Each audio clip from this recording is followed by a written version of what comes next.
بسم اللہ الرحمن الرحیم۔ قرآن سننا پوڈ کاسٹ۔ حضرت حسین نے سب کچھ گوا دیا اور اللہ کو جیت لیا، وہ جیت گئے۔ یزید نے سب کچھ جیت لیا اور اللہ کو ہار گیا تو وہ ہار گیا۔ بالکل اسی طرح ہر مسلمان کو چاہیے کہ اپنی نفس پرستی کو چھوڑے، سب کچھ ہار جائے اور اللہ تعالیٰ کو جیت لے۔ تو یہ جو کانٹیکٹ میں نے آپ کو بتایا ہے، اس کانٹیکٹ کو بیتے ہوئے کئی ہزار سال بیت گئے تھے۔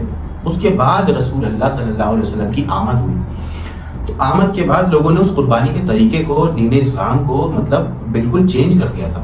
وہ ایک الگ طرح تھا جس کو وہ فطرت والا طرح کو فالو کر رہے تھے۔ اس کے بعد مشرقین عرب بھی تھے، عرب کے اندر آپ علیہ السلام آئے، آپ پر قرآن کا نزول ہوا، آپ کو رسالت دی گئی۔ رسالت دینے کے بعد آپ کے اوپر یہ وحی نازل ہوئی۔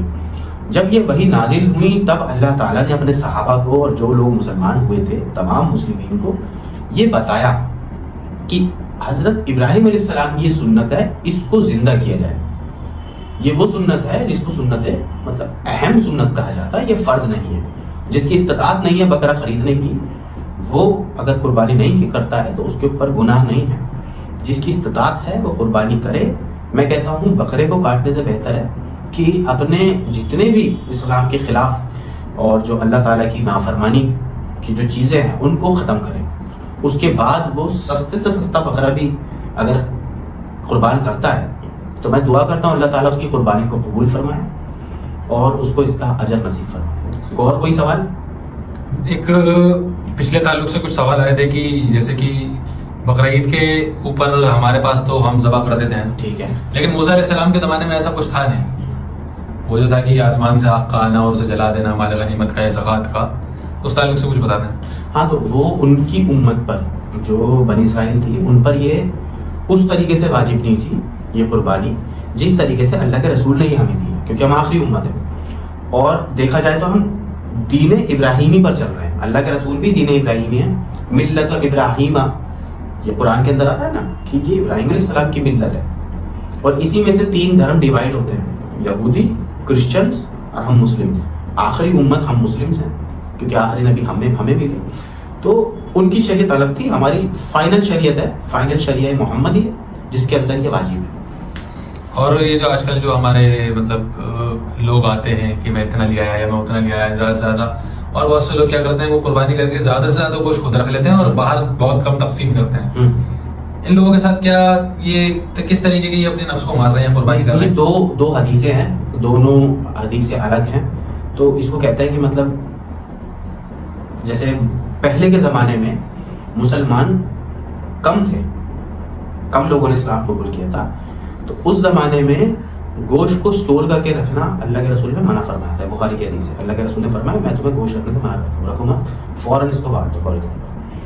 بعد میں بہت لوگ ہو گئے مسلمان، سب نے اسلام کو قبول کیا فتح مکہ کے بعد۔ تب جتنے بھی مسلمان تھے سب قربانی کرتے تھے۔ تب اللہ کے رسول نے فرمایا کہ میں نے تمہیں پہلے منع کیا تھا کہ تم قربانی کے گوشت کو سٹور مت کرو، لیکن اب میں تم سے کہتا ہوں کہ تم اسے سٹور کر کے کھا سکتے ہو، رکھ سکتے ہو۔ تو اس زمانے میں تو سکھا دیا جاتا تھا گوشت، وہ سوکھ کر کے سٹور ہو جاتا ہے، آپ کئی دن بعد اس کو دوبارہ سے ابالیں اور کھائیں تو وہ فریش رہتا ہے بالکل۔ آج کے زمانے میں فریج ہے، لوگ فریزر میں رکھ دیتے ہیں۔ تو دیکھیے اس کے حصے کریں قربانی کرنے کے بعد لوگوں کو، سب سے پہلے رشتہ داروں کا حصہ اور اپنے پڑوسیوں کا حصہ، اس کے بعد لوگ باغوں کا حصہ، چوتھا حصہ آپ تھوڑا سا اپنے لیے رکھ لیں کیونکہ آپ کو اپنے لیے نہیں لائیں، آپ تو لوگوں کو کھلانے کے لیے لائیں۔ اور زیادہ سے زیادہ کوشش کریں اس تک گوشت پہنچانے کی جس کی یہاں قربانی نہیں ہوئی۔ یہ ان کے لیے نہیں ہے کہ آپ کے یہاں بھی قربانی ہوئی، میرے یہاں بھی قربانی ہوئی تو لاؤ ایکسچینج کر لیتے ہیں، ران آپ رکھ لیں اور ہاتھ میں رکھ لیتا ہوں، یہ وہ نہیں ہے۔ اصل میں آپ کو گوشت بانٹنا ہے ان لوگوں کو جن کے ہاں قربانی نہیں ہوئی، ہو گئی ہے تو آپ پھر ادر ڈھونڈیں، اور لوگ دیکھیں، غریب دیکھیں۔